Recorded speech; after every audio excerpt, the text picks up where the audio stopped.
I do want to talk a little bit about another key historical point in that early 20th century period, which is the Scopes monkey trial. And again, using the word reaction, just the effect of that verdict.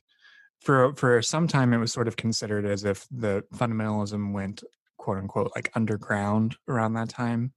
But that is not really the consensus anymore, I don't believe. How did that affect the way in which these groups that had begun to codify and begun to formulate formal institutions? There's a lot of Christian colleges that were founded in the 1920s that became and are still around 100 years later, that are more conservative, evangelical, that sort of bent of a Christian college.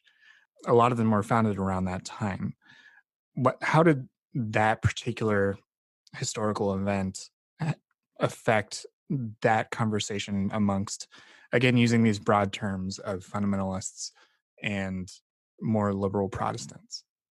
I can't believe you actually are asking me to talk about these things because my longtime editor, who is now my literary agent, he has been begging me for the last 5 years to write a new history of this very time period Mm. of fundamentalism and evangelicalism, beginning in the teens, and especially how the Scopes monkey trial has an impact on American Protestantism going forward.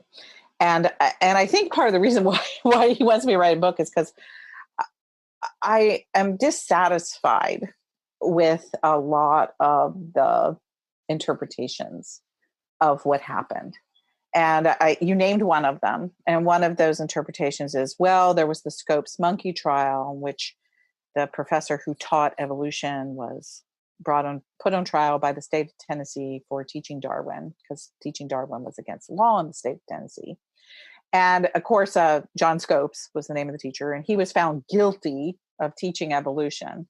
And he was fined, I think it was $1, $10, very little amount of money, for his crime. So in effect, what happened was, the anti-evolutionary forces, although they won, in a very sort of narrow sense of the word, winning the case, they lost, as my old friend Randall Balmer likes saying, they lost in the court of public opinion. And I actually misspoke when I said that the verdict was in favor of evolution. It was Oh, in the and yeah. that was me. That was me misspeaking because I was thinking about the public opinion, not the Right. actual.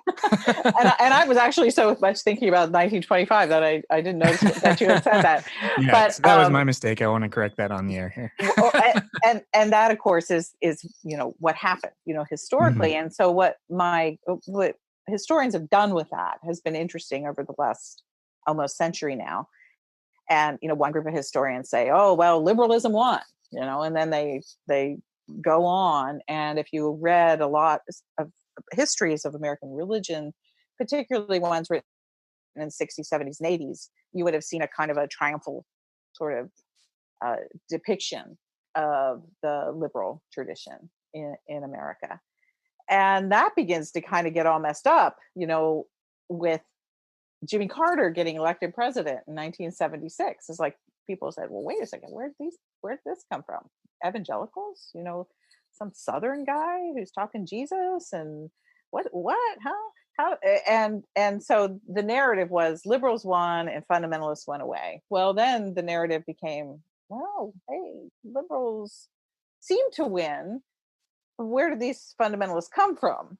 And so the first take was, oh, it was regional religion. It was mostly confined to the South. And then the second take on it was that these groups had consigned themselves, to the margins of American culture. But the more recent, and I think the better uh, understandings are, is yes, fundamentalists did, I think, feel um, defeated in certain ways in the mid 1920s, particularly related to Scopes. Um, but it didn't cause them to go away and sort of lick their wounds on the margins of culture. It pushed them into a new kind of creativity. Mm-hmm. And that creativity begins to express itself in the founding of a whole bunch of new institutions.